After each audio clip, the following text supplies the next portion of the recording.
குர்ஆன் ஷரீஃபை ஓதுவதின் ஒழுக்கங்கள். உடல் சுத்தம், உடை சுத்தம், இடம் சுத்தமாக இருக்க வேண்டும். ஒழுவுடன் இருக்க வேண்டும். ஒழு இல்லாமல் குர்ஆன் தொடுதல் கூடாது. குர்ஆன் ஓதும் போது மிகவும் ஒழுக்கமாக அமர வேண்டும்.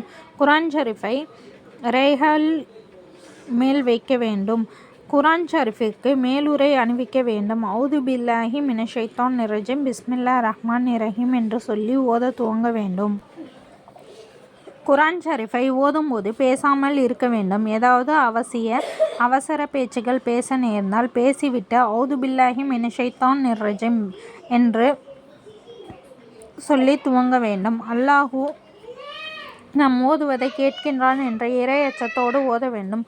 குர்ஆன் ஓதுவதை கேட்பவர்களுக்கு அல்லாஹ்வின் புனித வசனம் ஓதப்படுகிறது. அதை செவித்தாழ்த்தி கேட்க வேண்டும் என்ற எண்ணம் வர வேண்டும். குர்ஆன் தாள்களை திருப்பும் பொழுது விரலில் வாயில் எச்சில் தொட்டு திருப்பக்கூடாது.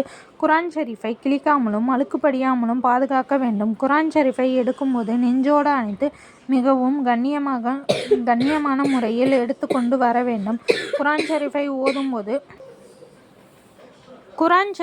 ஓதும்போது பிறருடைய முதுகு பக்கமாகவோ கால் பக்கமாகவோ உட்காராமல் இருக்க வேண்டும். குர்ஆன் ஷரீஃபை வைக்கும் இடம் உயர்ந்த இடமாக இருக்க வேண்டும். குர்ஆன் ஷரீஃபை ஓதும் போது அல்லாஹ்வின் பொருத்தத்திற்காக நான் ஓதுகிறேன் என்ற எண்ணத்தில் ஓத வேண்டும்.